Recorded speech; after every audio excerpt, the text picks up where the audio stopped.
Maybach music. Can anybody out there hear me? Hear me? 'Cause I just wanna say.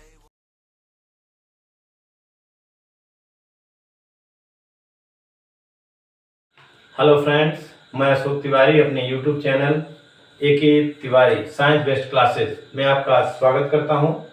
आज मैं आपको जीवन की उत्पत्ति के विषय में पढ़ाऊंगा। जीवन की उत्पत्ति कैसे हुई, इसे जानने से पहले हम ये जानेंगे कि जीवन जिस पर है अर्थात पृथ्वी की उत्पत्ति कैसे हुई।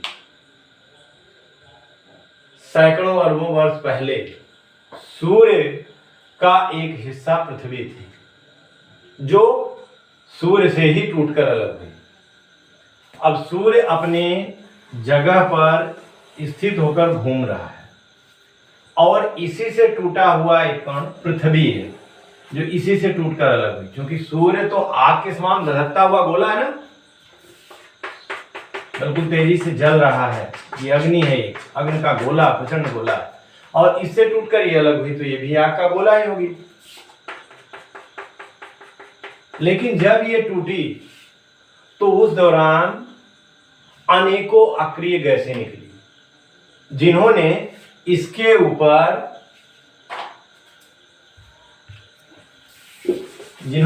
ऊपर एक बादल, विशालकाय बादल का निर्माण किया, जिन्होंने वर्षा की। और ये वर्षा सैकड़ों वर्षों तक अर्थात कई सौ वर्षों तक ये वर्षा होती रही। फ्रेंड्स, जिस प्रकार हम गर्म तवे पे जब पानी डालते हैं तो वह वाष्प के रूप में निकलता है, उसी तरह से जितनी भी बारिश होती वह भाप बनकर उड़ती, पुनः बादलों में जाती और पुनः बादलों से वर्षा होती। इस तरह से ये प्रक्रम लंबे समय तक चलता है। जिस तरह से तवा, गर्म तवे पे पानी डालते रहे तो एक समय ऐसा आता है तवा बिल्कुल ठंडा हो जाता है, उस तरह से जब इस पर घनघोर बरसात होती रही तो धीरे धीरे एक लंबे समय के बाद इसकी ऊपरी सतह, ये हमारी पृथ्वी है, इसकी ऊपरी सतह धीरे धीरे ठंडा होने लगी। ठंडा होने के कारण इस पे जल टिकने लगा। लेकिन इस लंबी वर्षा के कारण फ्रेंड्स, इस पे जैसे कहीं पानी की धारा जहां तेज गिरी वहां घाटी बनी, कहीं ऊंचाइयों पर ये गर्त बनती रही तो वहां पहाड़ियां बनी, कहीं बहाव की दिशा बनी तो वहां झरने और धाराएं बनी, वहां झरने बन गए। इस तरह से पहाड़ी बनी, घाटी बनी, झरने बने और यहां से निकल करके विशाल का नदियों का इन्होंने रूप लिया, जिसके आसपास विशाल मैदानों का निर्माण हुआ।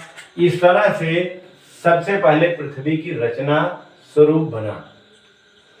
अब फ्रेंड्स, आपने देखा होगा कि हमारे आसपास बरसात के दिन में जब पानी इकट्ठा होता है तो हम वहां किसी प्रकार का लार्वा नहीं डालते हैं, किसी प्रकार के प्यूपा नहीं डालते हैं, एग नहीं डालते हैं, लेकिन देखते हैं उस पानी के अंदर अनेकों प्रकार के जीवाणु उत्पन्न हो जाते हैं जो अलग अलग कैटेगरी के, जिनको हम अपने आसपास देखें तो वो कहीं नहीं दिखते हैं, लेकिन उस समय वो पानी में दिखते हैं। वो कहाँ से आए? तो उस समय की परिस्थितियां उनकी ऐसी होती कि उस परिस्थितियों में कीचड़ से, उसमें जो एल्गे होते हैं या उनके इन्वायरमेंट से अपने आप ही धीरे धीरे उत्पन्न होने लगते हैं।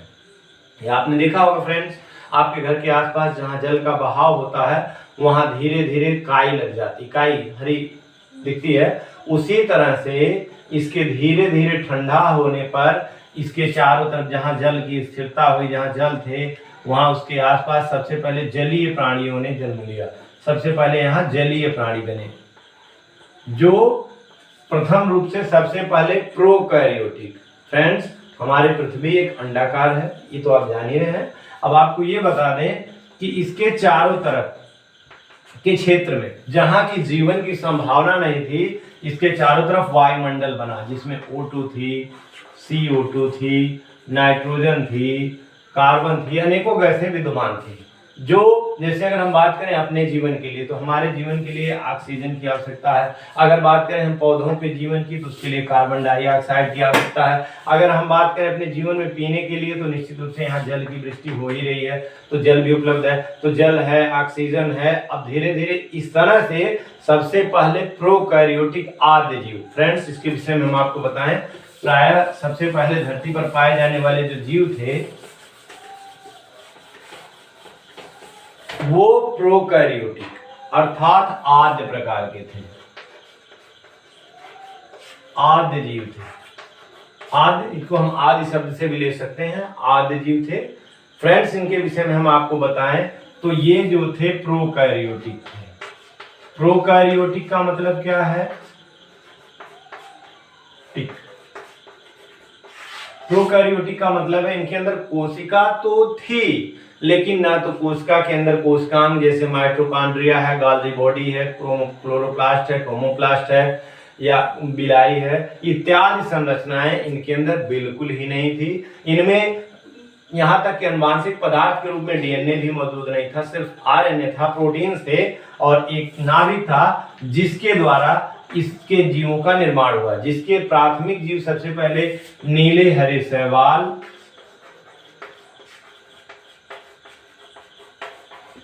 नीले हरे शैवाल, इसके बाद हमारे जीवाणु, विषाणु, साइनोबैक्टीरिया आदि जैसे जीवों की उत्पत्ति हुई। लेकिन फ्रेंड्स, आपको ये भी बताएं कि उस समय का एनवायरनमेंट ऐसा था कि उसी समय उसी जल के धरातली स्वरूप से अनेकों प्रकार के जीव भिन्न भिन्न प्रजातियों के रूप में उत्पन्न होने लगे। इसके लिए हमने अपने विज्ञान में हम लोग विशिष्ट सृष्टिवाद पढ़ते हैं, जिसमें हम ब्रह्मा जी के द्वारा रचित 7 दिन में पूरे पृथ्वी पर जीवों की जब विवेचना करते हैं उसके बारे में जानते हैं। इसके अलावा हम अन्य वैज्ञानिकों के मत के अनुसार जानते हैं तो उन्होंने भी इसी प्रकार से अपने विभिन्न स्वरूपों को व्यक्त किया है। तो इस तरह से सबसे पहले ये जीव बने, इसके बाद इनकी ही क्रमिक विकास के कारण धीरे धीरे परिवर्तन के परिणाम स्वरूप नए जीव बनते गए। फ्रेंड्स, लैमार्कवाद आपने पढ़ा होगा। लैमार्कवाद में लैमार्क ने भी इसी के तरह के उपयोगों को बताया था, लेकिन लैमार्कवाद ने कुछ स्पष्टीकरण नहीं किया जिसके कारण उनका विवाद रह गया।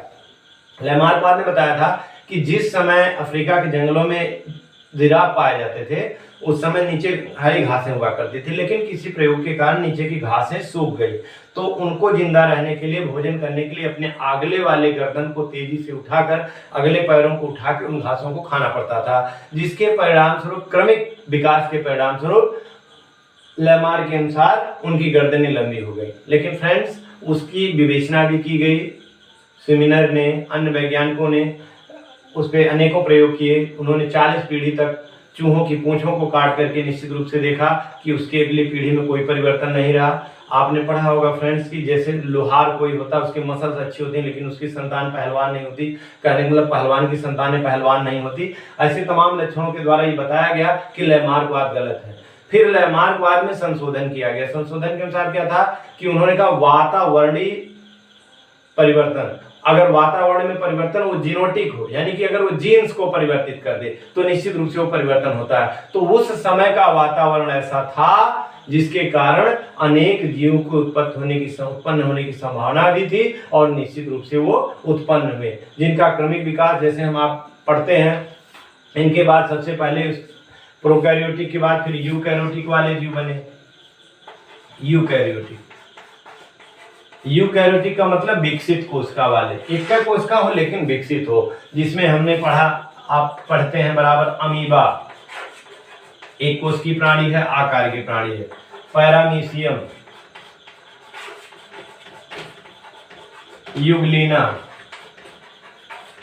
क्लेमाइडोमोनास, ये सभी ऐसे प्राणी हैं जो एक कोशिकीय हैं, जिनमें सिर्फ एक कोशिका पाई जाती है। निश्चित रूप से एक कोशिका होती है, लेकिन वह कोशिका पूर्णतः विकसित होती है, अर्थात कोशिका में संपूर्ण कोशिका द्रव्य पाए जाते हैं, कोशिकांग पाए जाते हैं और निश्चित रूप से वह कोशिका में एक क्षमता होती है कि वो विखंडन के द्वारा अपने ही जैसे कोशिकाओं को उत्पन्न करती है।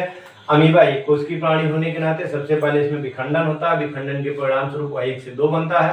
तो क्रमिक रूप से अमीबा बने, फिर सिलेंट्रेटा, हाइड्रा, इसके बाद फिर हमारा स्पंजिला बना।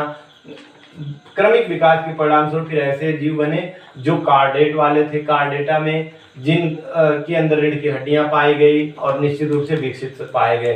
तो इस तरह से फ्रेंड्स, जीवन की उत्पत्ति में एक लंबा समय व्यतीत हुआ, जिस लंबे समय के बाद निश्चित रूप से हमने पाया कि जीवन की उत्पत्ति हुई और उत्पत्ति से नए स्वरूप को एक विकास के रूप में आप देख सकते हैं। तो इस तरह से फ्रेंड्स, जीवन की उत्पत्ति के विषय में हमने आपसे चर्चा की। अगर आपको कुछ दिक्कत है तो आप निश्चित रूप से उसको कमेंट कर सकते हैं। आपको वीडियो पसंद आए तो लाइक अवश्य करें, शेयर करें, कमेंट करें और सब्सक्राइब अवश्य करें।